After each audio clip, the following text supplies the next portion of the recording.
So Mauryan administration can be classified into different parts or different segments.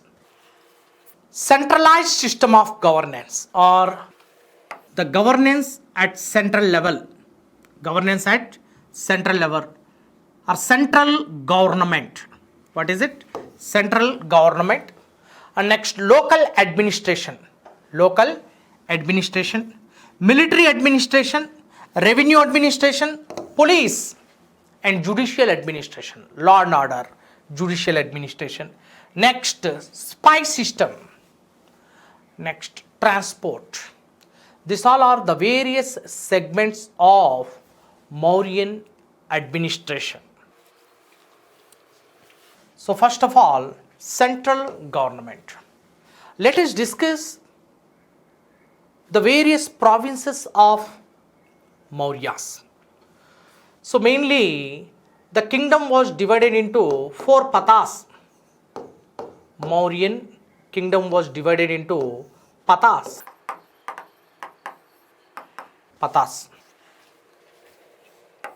Uttarapada,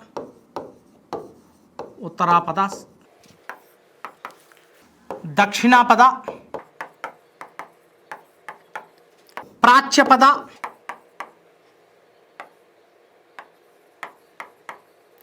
and Avantipada. So Mauryan provinces are mainly 4: Uttarapada, Dakshinapada, Prachyapada, and Avantipada. Uttarapada, the headquarters was Gandhara. Takshila is the capital of Gandhara. Takshila is the headquarters of Uttarapada. Dakshinapada, the headquarters of Dakshinapada, Yerragudi, that is from Andhra Pradesh, Kurnool district. Next, Prachyapada, the headquarters of Prachyapada is Dhauli or Toshali from Odisha. And the headquarters of Avantipada was Ujjain. So ఈ విధంగా మౌర్య సామ్రాజ్యం అనేది 4 పదాలలో విభజించబడింది. Right, ఉత్తరాపదం, దక్షిణాపదం, ప్రాచ్యపదం మరియు అవంతిపదం. ఉత్తరాపదానికి ప్రధాన కేంద్రం తక్షశిల అయితే దక్షిణాపదానికి ఎర్రగుడి, కర్నూలు జిల్లా. Right, Takshashila is located in Pakistan, present day Pakistan. Next, Prachyapada is located in Toshali from Odisha, and Avantipada from Ujjaini, Madhya Pradesh. Okay, so these 4 patas are important, and the heads of these patas were Aryaputras. ఈ పతాలకు, ఈ ప్రావిన్సెస్కి అధిపతుల్ని ఏమని పిలుస్తామంటే Aryaputras were the heads. Okay, next, Mauryan system of administration is purely centralized. All powers are centralized in the hands of the king. రాజు యొక్క చేతుల్లో అన్ని అధికారాలు, సర్వాధికారాలు కేంద్రీకరించబడ్డాయి.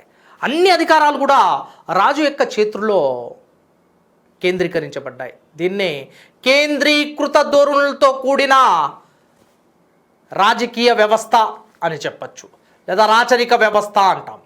Right, ఈ కేంద్రీకృత పరిపాలన అనేది మౌర్యుల కాలంలో కనిపిస్తుంది. రైట్, ముఖ్యంగా మంత్రి పరిషత్, రాజు యొక్క ఆజ్ఞలను పాటించడానికి మంత్రి పరిషత్ ఉండేది. The council of ministers, the council of various ministers, మంత్రి పరిషత్ అనేది ఉండేది. మరియు ఈ మంత్రి పరిషత్తో పాటు రాజు యొక్క ఆజ్ఞలను పాటించమని వాటిని ఎన్ఫోర్స్ చేసే ఒక మంత్రివర్గం ఉండేది. దాన్నే తీర్థాస్ అంటాము. ఒకవైపు తీర్థులు, మరొక వైపు మంత్రి పరిషత్. ఇవి 2 మౌర్యుల యొక్క కేంద్రీకృత పాలనకు అద్దం పడుతున్నాయి. తీర్థాస్ and the ministers of the council of ministers. Right, రాజు యొక్క ఆజ్ఞ అనేది ఒక శాసనంగా పనిచేస్తుంది. రాచరికం దైవాంశ సంభూతం అనే ఆచారం ఆ కాలంలోని పరిపాలనలో కనిపించే స్పష్టమైన అంశంగా చెప్పుకోవచ్చు. నెక్స్ట్ అధ్యక్షాస్. మరి రాజు యొక్క ఆజ్ఞలు వివిధ రూపాల్లో వివిధ శాఖలకు సంబంధించిన ఆజ్ఞలు ఉంటాయి. వాటిని పాటించడానికి ఆయా శాఖలకు సంబంధించిన అధ్యక్ష పదవుల్ని సృష్టించడం జరిగింది. రఫ్లీ 27 అధ్యక్షాస్ were served under the Mauryan administration. This is the system of bureaucracy.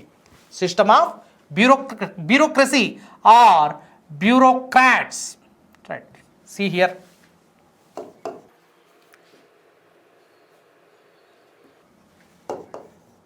Bureaucracy. అధికార యంత్రాంగం 34 మంది అధ్యక్షులు ఉన్నారని, అధ్యక్ష పదవులు 34 అధ్యక్ష పదవులు సృష్టించబడ్డాయని కౌటిల్యుడు అర్థశాస్త్రంలో తెలియజేస్తున్నాడు. కానీ మెగస్తనీస్ రచించిన గ్రంథాల ప్రకారం మరియు గ్రీకు గ్రంథాల ప్రకారం 27 మంది అధ్యక్ష పదవులు సృష్టించబడ్డాయి. 27 మంది అధ్యక్షులు ఉన్నారు, ఆయా శాఖలకు అధిపతులుగా పనిచేస్తున్నారనేది మనకి తెలుస్తుంది. సో రఫ్లీ 27. Let us see first సీతాధ్యక్ష.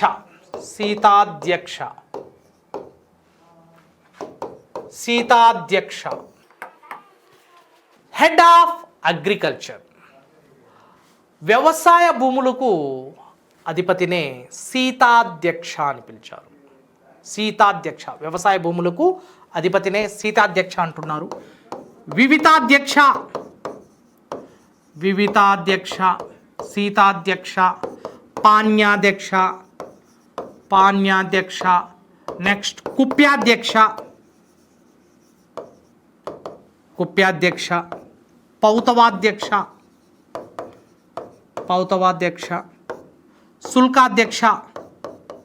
శుల్కాధ్యక్ష, లవణాధ్యక్ష, పట్టణాధ్యక్ష,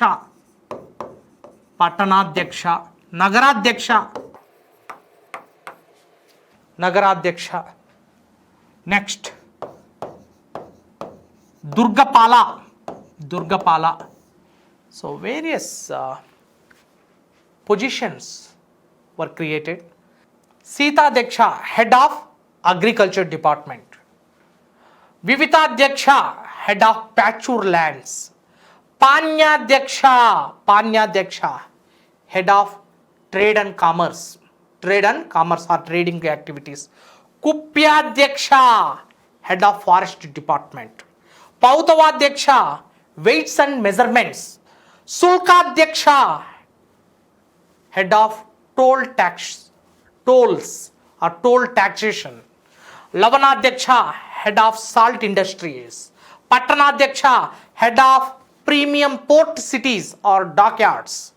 Next, Nagaradhyaksha, head of the cities or municipal administration. Durgapala, he was also the head of port cities. దుర్గాలు అంటుంటాం.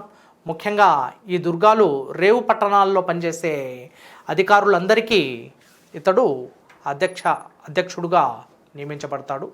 రైట్, ఆధిపత్యం వహిస్తాడు దుర్గపాల. So these are the important అధ్యక్షాస్. But an high ranking officer called సన్నిధాత. వీరి కాలంలో సన్నిధాత, సంగ్రహిత్రి అనే పదవులు కూడా సృష్టించబడ్డాయి. సన్నిధాత, ద మీనింగ్ ఆఫ్ సన్నిధాత, high rank officer, head of all post, all bureaucrats called high ranking officer called Sannidata. This is also very, very important term. Every aspirant must remember. Amatya, he was also high ranking officer after Sannidata. Yuktas, mainly they are associated with the revenue system of administration, right? Sometimes the local administration was under the control of Yuktas. So these are the main bureaucrats of Mauryas. So the local and provincial administration of Mauryas. మౌర్యుల యొక్క స్థానిక పరిపాలన ఎలా ఉంది, ఈ పరిపాలన తీరును మనం చర్చించబోతున్నాం. So first of all Mauryan kingdom or empire was divided into padas as we discussed, 4 padas: Uttarapada, Avantipada, Dakshiнаpada and Prachapada. Next, padas were divided into aharas. So finally aharas were divided into villages, that is gramas, right. Kingdom, the king or an emperor was the head of empire. రాజ్యానికి లేదా సామ్రాజ్యానికి అధిపతి చక్రవర్తి. So all powers were centralised in the hands of an emperor. And next పదాస్. This kingdoms were divided into పదాస్. పదానికి అధిపతి అమాత్య లేదా కుమారామాత్యులు ఈ పదాలకు అధిపతులుగా పనిచేశారు. నెక్స్ట్ ఆహారాస్ వర్ హెడెడ్ బై ఆర్యపుత్ర was the head of aharas, and grama was under the control of gramani. Village head was gramani. So this is the basic division of Mauryan empire. So now the provincial administration. So central administration we discussed, but the provincial administration, the administration of the provinces, and then the local administration like district level and the village level. Village was the last unit of Mauryan administration. మౌర్యుల యొక్క పరిపాలనలో village అనేది, గ్రామం అనేది చివరి భాగంగా చెప్పుకోబడింది. Now see here, provincial administration. ఈ provincial అడ్మినిస్ట్రేషన్లో ఆహారాలకు రజ్జుక మరియు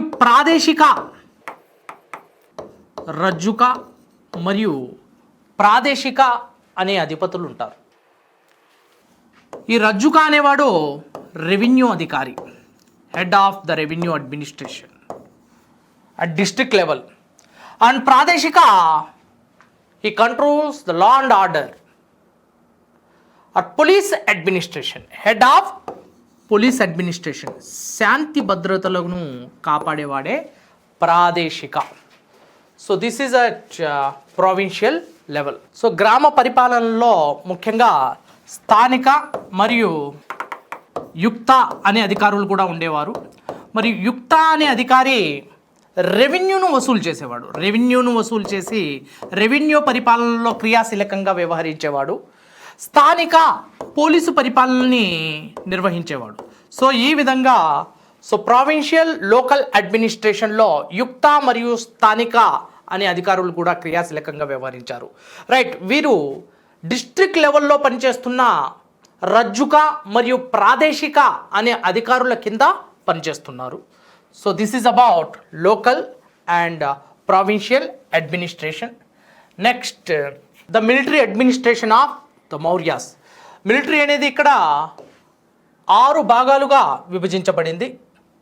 so మౌర్యుల యొక్క సైనిక శక్తి ముఖ్యంగా 6 రంగాల్లో మనం చెప్పుకోవచ్చు. So 6 sectors. They are mainly infantry, పదాతి దళం అంటాం. ఇన్ఫాంట్రీని పదాతి దళం. So head of this infantry was పదాధ్యక్షుడు అనేవాడు దీనికి అధిపతిగా పనిచేస్తున్నాడు. క్యావెలరీ అశ్వాధ్యక్ష was the head of cavalry, అశ్వాధ్యక్ష. నెక్స్ట్ చారియట్రీ రథబల అని పిలుస్తాం. ఈ రథబలానికి అధిపతి రథాధ్యక్ష దీనికి అధిపతిగా వ్యవహరించాడు. అదేవిధంగా elephantry. So elephantry, the head of the elephantry. గజబలానికి అధిపతి హస్తాధ్యక్ష. హస్తాధ్యక్ష గజబలానికి అధిపతిగా పనిచేశాడు. ఇక వీటితో పాటు నేవీ అండ్ ట్రాన్స్పోర్ట్. నేవీ ముఖ్యంగా నౌకాదళానికి అధిపతి నవాధ్యక్ష. నౌకాదళం అమ్మాయి, నౌకాదళం. సో నేవీ పవర్ని నౌకాదళం అంటాం. So Mauryans maintained the organised immense navy power and head of navy నవాధ్యక్ష. నెక్స్ట్ ట్రాన్స్పోర్ట్ అంటే ఈ మిలిటరీలో పనిచేసే అధికారులు తమ యొక్క వస్తు సామాగ్రిని, ఆహార వనరుల్ని కావచ్చు, అండ్ ఎక్విప్మెంట్స్, వెపన్స్ అండ్ ఆర్మోరీ, ఇవన్నీ యుద్ధ సామాగ్రిని ఒక చోట నుంచి మరొక చోటికి తరలించేందుకు ఒక రవాణా దళం కూడా ఇక్కడ పనిచేస్తుంది. రవాణా దళం కూడా ఒక చోట నుంచి మరొక చోటికి ఈ యుద్ధ సామాగ్రిని, ఆహార సామాగ్రిని, సైన్యానికి అయ్యే ఆహార సామాగ్రిని తరలించేందుకు గాను, ట్రాన్స్పోర్ట్కి గాను రవాణా దళం కూడా క్రియాశీలకంగా వ్యవహరిస్తుంది. So this 6 are the major sectors of the Mauryans' military power. And the main sources to know about the Mauryans' military strength is Pliny's Natural History. Pliny రచించిన న్యాచురల్ హిస్టరీ అనే గ్రంథం మౌర్యుల యొక్క సైనిక శక్తిని గురించి తెలియజేస్తుంది. ప్లీనీ రచించిన natural history, let us say natural history was written by Pliny. So this book describes the military power of Mauryas. Next, coming to the revenue administration. మౌర్యుల యొక్క రెవెన్యూ పరిపాలన గురించి మనం చర్చించుకుందాం. ఈ రెవెన్యూ పరిపాలనలో ఇద్దరు గొప్ప అధికారులు ఇక్కడ మనకు కనిపిస్తున్నారు. ముఖ్యంగా సమాహర్త at the central level, the higher authority of the revenue administration and taxation. Right, రెవెన్యూకి సంబంధించిన పన్నులకు గొప్ప అధికారాలు, సర్వాధికారాలు ఉన్న వ్యక్తి సమాహర్త. రైట్, అండ్ సన్నిధాత వాజ్ చీఫ్ ట్రెజరర్, కోశాధికారి. రైట్, ఖజానా రాజ్యానికి ఏ విధంగా రావాలి, చివరికి ఆ ఖజానాను ఏ విధంగా భద్రపరచాలి అన్న విషయాన్ని పూర్తిగా పర్యవేక్షించేవాడు సన్నిధాత. అయితే రెవెన్యూ ఆదాయం ఏ విధంగా సమకూర్చబడుతుంది, రెవెన్యూ ఆదాయానికి సంబంధించిన సమగ్రమైన నిర్వహణ ఎవరి చేతుల్లో ఉంటుందంటే సమాహర్త అనే అధికారి చేతుల్లో ఉంటుంది. సమాహర్త, he had complete powers of the revenue administration. So the main source of income was land revenue. Right, land revenue was the main source of income. భూమి శిస్తు అనేది ఈ కాలంలో ప్రధాన ఆదాయ మార్గంగా ఉంది. రైట్, భూమిపై శిస్తు కొన్ని ప్రాంతాల్లో 1/4 వంతు. రైట్, నేలల యొక్క స్వభావాన్ని ఆధారంగా చేసుకొని సారవంతమైన నేలల్లో, so the land located between the doab area, Ganga Yamuna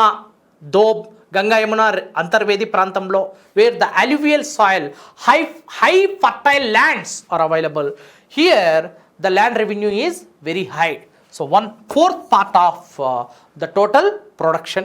So at the same time 1/6 part was collected based on the fertility of soil, and finally Ashoka imposed 1/8 part of the land revenue or taxation over the people of Lumbini. So this is recorded in Rummindai inscriptions. Rummindai inscription of Ashoka. So this Rummindai means Lumbini.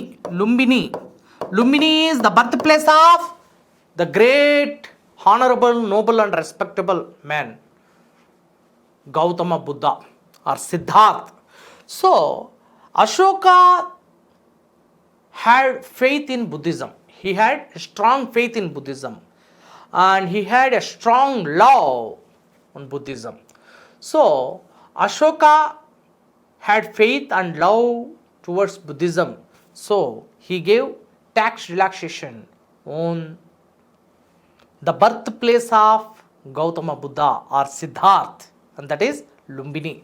According to Ruminda inscription, Ashoka gave tax relaxation, and the tax was very nominal, and that is eighth part of the total produce. అంటే పంట మొత్తంలో ఎనిమిదవ భాగం, అంటే తక్కువ మొత్తంలో ఇక్కడ పన్నును వసూలు చేస్తున్నాడు అశోకుడు. సో దీన్ని బట్టి అశోకుడు బుద్ధుడు జన్మించిన ప్రాంతం కాబట్టి తన యొక్క ప్రేమను, వాత్సల్యాన్ని, దయను ఇక్కడ చూపిస్తున్నాడు ఈ ప్రజలపై. So that was the thing. So basically according to Kautilya's Arthashastra, the land revenue was from 1/6 to 1/4 part of the total produce. That was the thing. So land revenue was the chief source of income to the state. So in the land revenue administration, two officers who had great power for the effective and efficient system of land revenue administration. Next, most of the land revenue was 1/6 part of the total produce. As we discussed, most of the land revenue that was collected those times was 1/6 part of the total production. But few fertile lands are mainly the Ganga Yamuna Doab, where the alluvial soil is located. So the land revenue was very high due to the high fertility of soil. Okay, so this is about the basic structure of revenue, and the taxes on toll, the taxes on liquor, and the tax on salt industry, and the tax on the various industries was imposed and strictly organized. Suradhyaksha, as we discussed, Suradhyaksha was the head of liquor. మత్తు పానీయాలపై విధించే మొత్తం పన్నును ఇతడు వసూలు చేస్తున్నాడు. సురాధ్యక్ష, the head of excise department, మత్తు పానీయాలపై విధించే మొత్తం పన్నును వసూలు చేస్తున్నాడు సురాధ్యక్ష. సుల్కాధ్యక్ష, so he was the incharge of tolls or toll tax, right. Toll tax వస్తువులు రవాణా జరిగే సమయంలో, రైట్, కస్టమ్స్ మీద, ముఖ్యంగా టోల్స్ మీద పన్నును ఆ కాలంలో విధించినట్లు కౌటిల్యుడు యొక్క అర్థశాస్త్రం అనే గ్రంథం ద్వారా మనకు తెలుస్తుంది. సో సురాధ్యక్ష, సుల్కాధ్యక్ష, they played beautiful role, and the cargo was carried through ships. And here Navadhyaksha and Pattanadhyaksha played key role in the foreign trade. Mauryans had extended the foreign trade at its zenith and a wide scale. Right, విస్తృత స్థాయిలో వీరు విదేశాలతో కూడా వ్యాపారం చేస్తున్నారు. So the direct indication is recorded from Bindusara sent an ambassador to Seleucid Empire in order to receive few dried figs, sweet wine, and a sophist. But sophist was not sent. Rest of the things were received by this Bindusara. So cargo was also played an important role in the foreign trade, and that was the major source of incomes.